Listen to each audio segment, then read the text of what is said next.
Hello friends, मैं रेखा स्वागत है आप सभी का हमारे चैनल पर। तो फ्रेंड्स, आज हम सीखेंगे 4 टक्स ब्लाउज की कटिंग करना। मैं इस ब्लाउज को 36 साइज के लिए बनाऊंगी। अगर आप इस वीडियो को पूरा देखते हैं तो आप इसमें हर साइज को कवर कर सकते हैं। मैं इसमें सारी साइज के लिए आप लोगों को बताऊंगी। तो चलिए वीडियो शुरू करते हैं। ये हमने मेन कपड़ा और अस्तर लिया है। जब भी हमें अस्तर वाला ब्लाउज कट करना हो तो पहले हमें अस्तर पर कटिंग करनी होती है, इसलिए हम मेन कपड़े को साइड में हटाएंगे और अस्तर को हमें फोल्डिंग से बिछा लेना है, क्योंकि फोल्डिंग से हमें पहले बैक पल्ला निकालना है और लंबाई में बिछाया है। खुली वाली साइड हमने बाहर की तरफ रख लेनी है और बंद वाली साइड अपनी तरफ कर लेनी है। अब यहाँ से फ्रेंड्स हम अपनी लंबाई लेंगे। तो सबसे पहले तो आपको ना 1-1 इंच पर किनारे से मार्किंग कर लेनी है, इस तरह से। ये हम मार्जिन के लिए ले रहे हैं, जो हमारा 1/2 इंच कमर में जाता है और 1/2 इंच हमारा शोल्डर में। तो पहले आप 1 इंच ले लीजिए ताकि आपको अपनी लंबाई निकालने में आसानी हो। ठीक है। अब ये तो हो गया हमारा मार्जिन का। अब हमें हमारी टोटल लेंथ ले लेनी है, यानी टोटल हमारी लंबाई जितनी हमें रखनी है ना, उतनी यहाँ से मार्किंग कर लेना है लाइन से।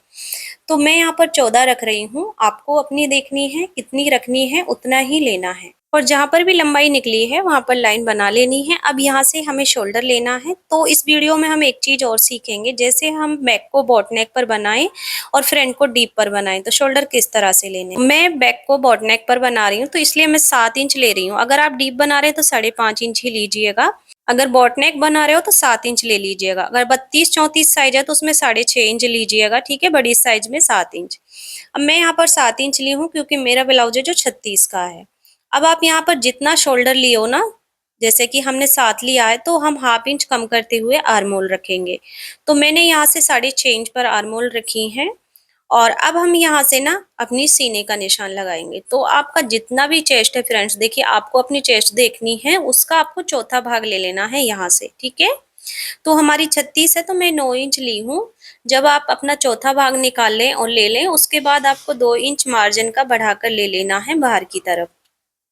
तो मैंने यहाँ पर 2 इंच बढ़ाकर ले लिया है 9 इंच लेने के बाद। अब यहाँ से हमें हमारी कमर का निशान लगाना है। अब आपकी जो भी कमर है, कमर का भी आपको चौथा भाग लेना है।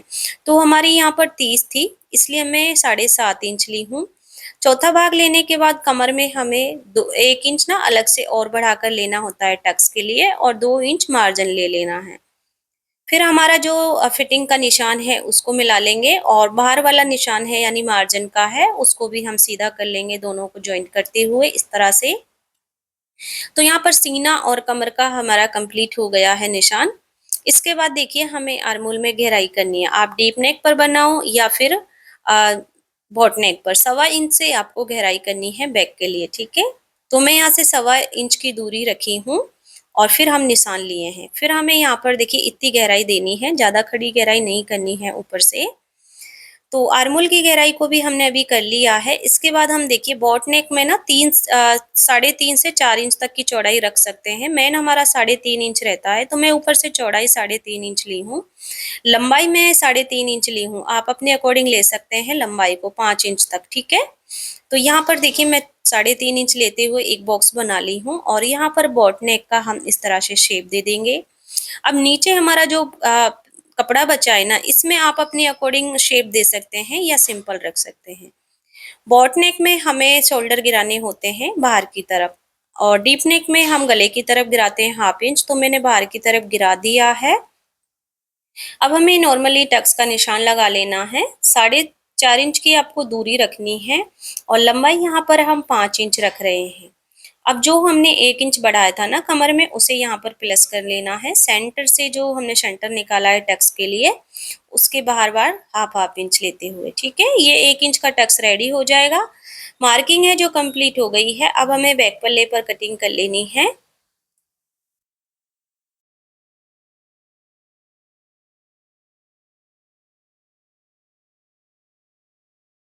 कटिंग है जो हमारी हो गई है। शोल्डर को भी हमें कट कर देना है यहाँ से। अब देखिए पहले ही मैं बताई थी ना, यहाँ पर आप पत्ती बना सकते हैं या सिंपल पोटली बटन से रेडी कर सकते हैं। कुछ भी पैटर्न इसमें आप बना सकते हैं नीचे की तरफ।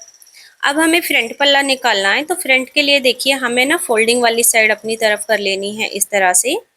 और यहाँ पर सबसे पहले तो हमें क्या करना है, 1/2 इंच पर मार्किंग करनी है हाई हुक के लिए। तो ये हम बढ़ा कर लेंगे इसमें।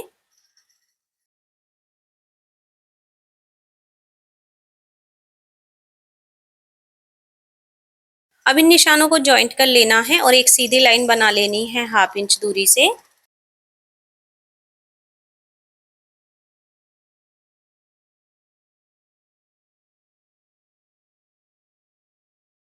लाइन को मैंने सीधा कर लिया है। अब हमें बैक पल्ले को लेना है और इसके ऊपर हमें रख लेना है।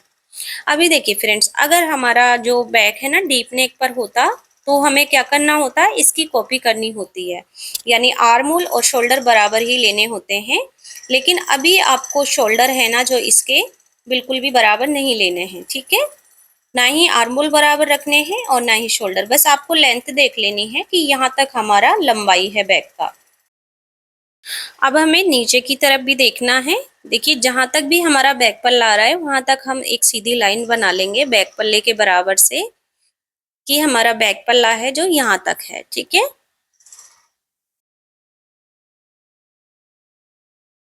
लंबाई का निशान हमने लगा लिया है। अब बैक पल्ले को हटा लेना है। अब देखिए डीप गले में हमें शोल्डर को 5.5 इंच लेना होता है हर साइज में, तो मैं यहाँ 5.5 इंच पर मार्किंग कर रही हूँ शोल्डर के लिए, ठीक है। आप अगर डीप नेक पर दोनों ही पल्ले बना रहे हैं तो दोनों पर 5.5 इंच लेने हैं, फिर से बता रही हूँ। आर्मोल यहाँ पर 6.25 इंच रख रही हूँ क्योंकि 36 की साइज है। अगर आपकी 32-34 साइज है तो आपको 5.5 इंच ही आर्मोल लेनी है डीप में, ठीक है। तो यहाँ पर हम 6.25 इंच रखे हैं। अगर 38 की है तो आपको 6 इंच लेना है और 36 में मैंने 6.25 इंच लिया है।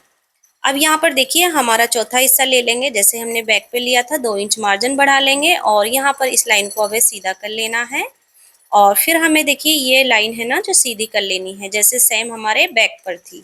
तो ये चौड़ाई हमारी बराबर ही आई है बैक के बराबर से। अब हमें यहाँ पर आर्मोल का शेप दे लेना है, जो हमने बैक पर दिया था ना वही वाला देना है अभी। और अब हमें फ्रंट के लिए देना है, तो हम फ्रंट के लिए 1/2 इंच कोने से इंची टेप रखेंगे, तो वहां से हमें गहराई करनी है। फिटिंग वाले निशान को मिला देना है गहराई को, और ऊपर शोल्डर पर मिला देना है, यानी हमारी फ्रंट की गहराई अंदर की ओर से रहेगी। अब हमें करना क्या है फ्रेंड्स, साइड में बढ़ाना है, यानी फ्रंट में ना हमें बढ़ाकर लेना होता है। हमें 1.25 इंच साइड में बढ़ाना है जिधर हम फिटिंग लगाते हैं। ये हम इसलिए बढ़ाते हैं, जब हमारा ब्लाउज रेडी हो जाता है ना तो फ्रंट पल्ला साइड से कम पड़ता है। अगर आप ये बढ़ाते हैं तो आपका फ्रंट पल्ला कम नहीं पड़ेगा। और अब हमें लंबाई में भी बढ़ाना है फ्रंट के लिए, क्योंकि हम ये बेल्ट वाला बनाएंगे ना, तो आपको 2 से 2.5 इंच लंबाई में और बढ़ा लेना है बैक के अलावा, ठीक है। तो ये हमने देखिए यहाँ पर 2.25 इंच बढ़ाया है। आप 2, 2.25 या 2.5 बढ़ा सकते हैं अपने अकॉर्डिंग। अब हम सिंपल गले का निशान लगा लेंगे। 2 इंच की मैं चौड़ाई ले रही हूँ डीप में, ठीक है। डीप में हमें 2 से 2.25 के बीच में ही चौड़ाई लेनी होती है। लंबाई 6.5 इंच रखे हैं और नीचे से 3 इंच। आप अपने अकॉर्डिंग अपने गले की लेंथ को रख सकते हैं, 7-8 इंच जितना भी डीप पहनना चाहते हैं फ्रंट को। और फिर यहाँ पर हमें देखिए सिंपल ही राउंड नेक का शेप दे लेना है इस तरह से। अभी देखिए हमें बेल्ट को अलग करना है, तो ये देखिए बहुत ही परफेक्ट तरीका है। आपको करना क्या है, शोल्डर से 13.5 इंच नीचे मार्किंग करनी है। अगर आपको बेल्ट ऊपर चढ़ने की समस्या है ना, तो बिल्कुल भी बेल्ट ऊपर नहीं चढ़ेगी। बस हर साइज में आपको 13.5 इंच नीचे मार्किंग कर लेनी है और लाइन को हमने सीधा कर लेना है। अब इसके बाद हमें देखिए 1 इंच ऊपर मार्किंग करनी है यहाँ पर बेल्ट को शेप देने के लिए, और खुली वाली साइड से हमें 1/2 इंच ऊपर मार्किंग करनी है। अब हमें देखिए डायरेक्ट शेप नहीं देना है, तो अगर आपकी जैसे 32, 34, 36 साइज में आपको 3.5 इंच की दूरी रखनी है, तो मैं यहाँ पर 3.5 इंच की ही दूरी रख रही हूँ, ठीक है। लाइन के अंदर से। अगर आपकी बड़ी साइज है 38, 40 है तो आपको 4 इंच की दूरी रखनी है। फिर इस तरह से देखिए शेप दे देना है। आप चाहें तो स्केल रखते हुए यहाँ पर तिरछा मिला सकते हैं। मैं हाथ से ही यहाँ पर राउंड शेप दे दी हूँ, ठीक है। अब हमें यहाँ पर टक्स लेना है, जहाँ हमारी बेल्ट डाउन होती है ना वहीं टक्स आएगा, तो 2.5 इंच की लंबाई में टक्स रहेगा। टक्स पॉइंट हमने निकाल लिया है। अब गले वाली साइड का टक्स निकालना है। जितना भी हमारा यहाँ पर मार्जिन बचा है ना उसका हमें सेंटर करना है। और 36 तक की साइज में आपको 3 इंच की दूरी रख लेनी है, 36 से बड़ी में 3.5 इंच की, ठीक है। अब हम साइड वाला टक्स निकालेंगे, तो नीचे वाले टक्स से हमें इस तरह से 2.5 इंच दूरी से ना तिरछे में रखना है, और हमारा थोड़ा सा ऊपर की तरफ तिरछा रहेगा ना तो ये पॉइंट निकल जाएगा। अब हम आर्मोल वाला टक्स निकालेंगे, तो देखिए जो साइड वाला टक्स है ना वहां से हम इस तरह से तिरछे में रखेंगे। 2.25 इंच से हमें ना पॉइंट ले लेना है, जैसे कि 2 लाइन बढ़ाकर ले लेना है 2 से, तो ये हमारे टक्स पॉइंट आसानी से निकल जाए। अब देखिए बाहर वाला टक्स हमें कहाँ पर मिलाना है, साइड से हमें ना 2.5 इंच ऊपर निशान ले लेना है, तो वहां पर हमारा बाहर वाला टक्स मिलेगा। और यहाँ पर जब हम चारों टक्स के पॉइंट लेंगे ना, तो यहाँ हमारा एक सर्कल टाइप में बन जाएगा, यानी सारे टक्स है ना एकदम बराबर से आने चाहिए आपके। देखिए हमारा ये सर्कल जैसा बन गया है। अब हमें क्या करना है, सारे टक्स को ना पॉइंट पर मिला लेना है जहां भी हमारे पॉइंट्स निकले हैं। अब हमने इसे मिला लिया है। अब हमें क्या करना है, इनकी चौड़ाई बता देनी है आप लोगों को। तो यहाँ पर देखिए जो नीचे वाला टक्स होता है ना, उसे हम 2 इंच पर लेते हैं, तभी हमारा अच्छा पफ बनता है। आप इसे 2 से कम मत लीजिएगा, नहीं तो आपका पफ है जो उभर कर नहीं आएगा। ठीक है, साइड से मतलब सेंटर है ना जो, वहां से आपको दोनों साइड से 1-1 इंच लेना है, और फिर आपका ये 2 इंच का रेडी हो जाएगा। इसके बाद जो हमारा बाहर वाला टक्स है ना, उसको हम 1 इंच पर लेंगे। तो सेंटर से आपको हाफ हाफ इंच लेते हुए ना टक्स पॉइंट से मिला देना है तिरछे में, इस तरह से। और इसी तरह से फ्रेंड्स देखिए इनकी सिलाई आएगी, जैसे हम निशान लगा रहे हैं ना एकदम तिरछे में, सेंटर वाली लाइन को पकड़ेंगे ना जब, हमारा अपने आप ही हाफ इंच पर ये टक्स आ जाएगा, और नीचे वाला 1 इंच पर। आर्मोल वाला है जो भी हमारा 1 इंच पर रहेगा। ठीक है, इसकी सिलाई भी हमारी फोल्डिंग से हाफ इंच पर रहेगी। और ये गले वाली साइड का तरफ का जो टक्स है ना, इसे हम आधा से पौना इंच पूरा कपड़ा दबाएंगे, यानी एक पैर के मार्जिन से आपको सिलाई चला लेनी है। ब्लाउज पर मार्किंग है जो हो गई है, अभी हमें ब्लाउज की कटिंग कर लेनी है। तो हमारा फ्रंट आर्म होल पर ही हमें कट करना है, क्योंकि बैक आर्म होल पर बैक पल्ला कट हो चुका है। नीचे से भी हम बेल्ट के नीचे वाली लाइन से ही कट करेंगे, और यहाँ पर बेल्ट को भी हमें अलग कर देना है। अब देखिए जो हमने बाहर की तरफ हाफ इंच पर गहराई की है ना बेल्ट पर, उसे हमें कट कर देना है। साइड से बेल्ट को आपको 1.5 इंच निकाल देना है, और फिर यहाँ पर अच्छे से शेप दे लीजिएगा। बेल्ट को साइड से हमने इसलिए हाफ इंच सॉरी 1.5 इंच निकाला है, क्योंकि हमारा जो टक्स है ना 2 इंच का आएगा यहाँ पर, तो हमारी बेल्ट है ना साइड से ज्यादा रह जाएगी। तो ये देखिए बिल्कुल परफेक्ट आएगी। और यहाँ पर फ्रंट की भी हमने कटिंग कर ली है। अब हम इसके लिए बाजू कट करेंगे। तो यहाँ पर पहले से ही कपड़ा डबल फोल्ड में है, फिर से इसे एक फोल्ड करेंगे तो ये हमारा 4 फोल्ड हो जाएगा इस तरह से। अब आपको अपनी बाजू की लेंथ देख लेनी है कितनी रखनी है। तो मैं यहाँ पर 7 इंच तैयार रखूंगी, तो मार्जिन के साथ हम 8 इंच पर मार्किंग करेंगे। आप जितनी भी तैयार पहन रहे हो ना, आपको ना 1 इंच बढ़ाते हुए ना मार्किंग कर लेनी है मार्जिन के लिए। तो बाहर की साइड से भी हमें सेम निशान लगा लेना है, जितना लेंथ हमने लिया है ना बंद वाली साइड से। अब देखिए बड़ी बाजू है, तो बड़ी बाजू हमारी 3.5 इंच पर डाउन होती है। तो मैं देखिए लंबाई से ना नीचे की तरफ 3.5 इंच पर मार्किंग की हूँ।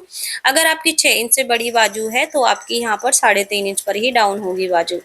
अब देखिए यहाँ पर परफेक्ट आर्मोल चाहिए, तो हमें उसके लिए जिस साइज में भी आपने बैक पल्ले को कट किया है ना, बॉट पर कट किया हो या फिर डीप पर कट किया हो, तो उसके आपको आर्मोल नापने हैं। परफेक्ट यहाँ पर आपकी आर्मोल्स बैठेंगी। ठीक है, तो यहाँ पर देखिए हमारा 7.25 इंच आ रहा है जो आर्मोल है। फिटिंग सॉरी मार्जिन है जो 2 इंच है, तो ये 9.25 इंच है टोटल।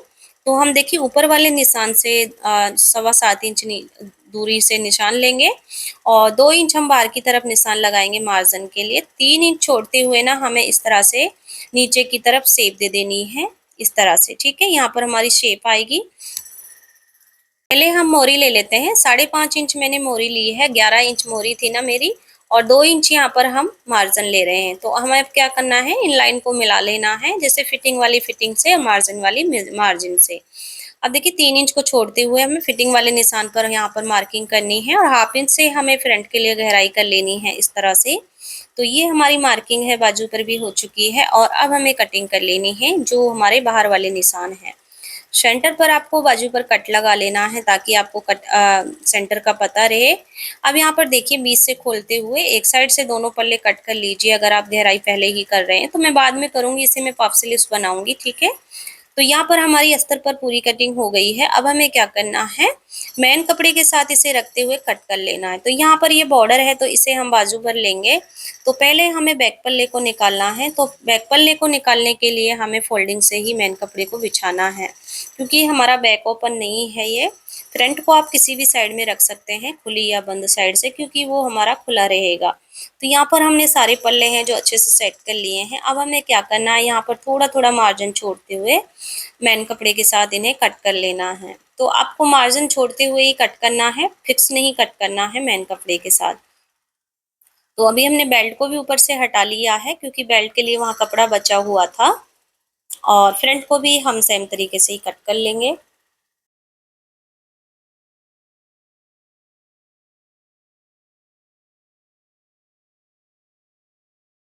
तो देखिए फ्रेंड्स, हमारे यहाँ पर सारे पल्ले कट हो चुके हैं। बाजू को मैं कट नहीं कर रही हूँ क्योंकि हमारा यहाँ पर पफ स्लीव्स बनेगा, तो हम डायरेक्ट यहाँ से पफ स्लीव्स बनाएंगे। ये हमारा कपड़ा बचा हुआ है और उसकी वीडियो आप लोगों को चैनल पर अपलोड मिल जाएगी, हमने अपलोड कर रखी है। उम्मीद करती हूँ आप लोगों को मेरा समझाने का तरीका है जो पसंद आया होगा। वीडियो अच्छी लगी तो वीडियो को लाइक शेयर जरूर से कीजिएगा। अभी तक आप लोगों ने हमारे चैनल को सब्सक्राइब नहीं किया तो प्लीज़ चैनल को सब्सक्राइब जरूर से कर लीजिएगा। वीडियो को अंत तक देखने के लिए धन्यवाद।